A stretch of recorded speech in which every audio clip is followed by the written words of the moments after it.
Yo, it's Market Scraper, and I've been interested in a lot of boring stock picks lately. I've been buying these stocks like or Realty Income. And we can see here that I've been buying these interesting stocks for kind of putting my cash. First it was Johnson& Johnson, which I talked about on this channel. Then it was Leggett and Platt, LEG.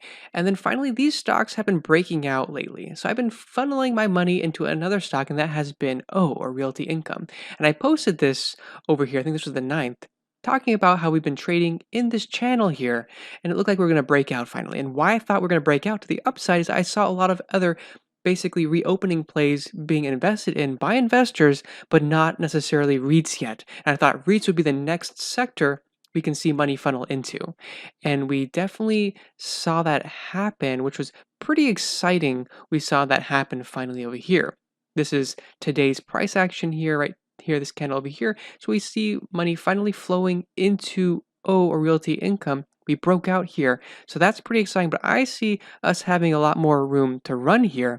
And before I get into any further, I'm also pretty active with still doing covered calls. As you can see over here, I talked about having 36 covered calls running, and that amounted to $447 for this week. I'm going to get that premium. That's the amount of premium I collected throughout the entire week.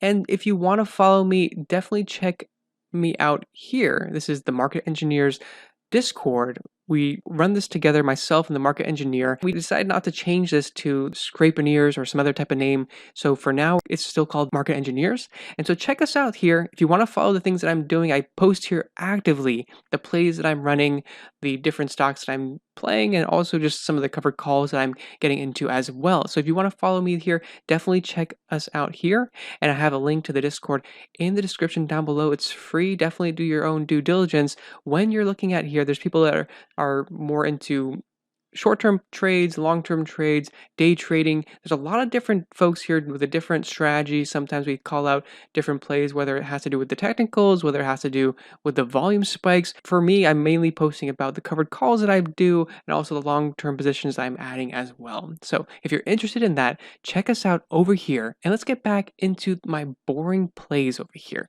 So for Realty Income, we saw that we broke out here, and I still see this as an interesting play here, because if we see this amplitude over here, we have a lot more room where we can run here, and I think money is just starting to flow back in here. But at the same time, we have to understand the risks of what's happening in Europe right now with the third wave of the pandemic spikes over there. So if we did see that over here, this could be a little bit of a hindrance on, in general, REITs and other reopening plays. So we have to be aware of that happening. Also, the other boring play that I'm pretty into is Altria Group, or MO. So this is a stock here that we can see that we went as high as $77, and we've been just falling and falling ever since finally we saw resistance actually at this point here.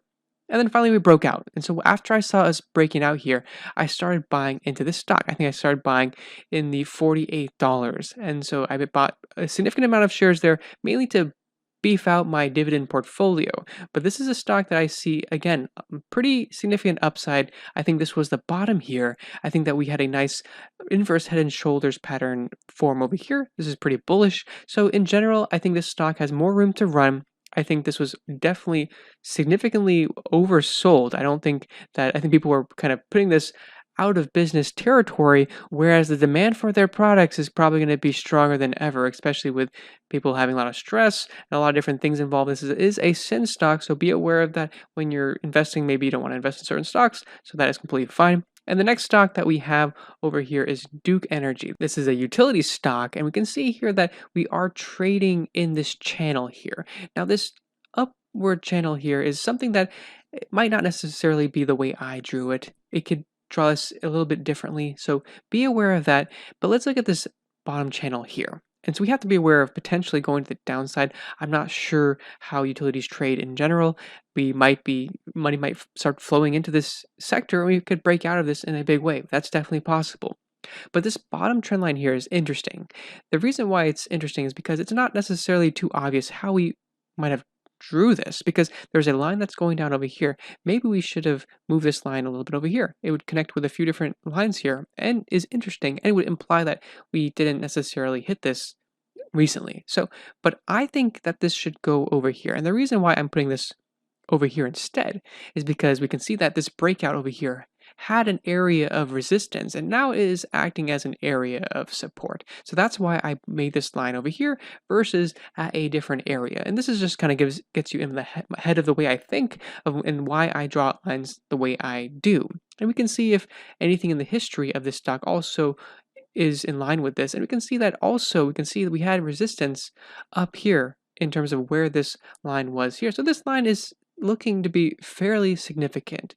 And so this line should hold. I don't think we're going to go below this line anytime soon. And if we did, obviously we could potentially have a lot of downside. So be aware of that.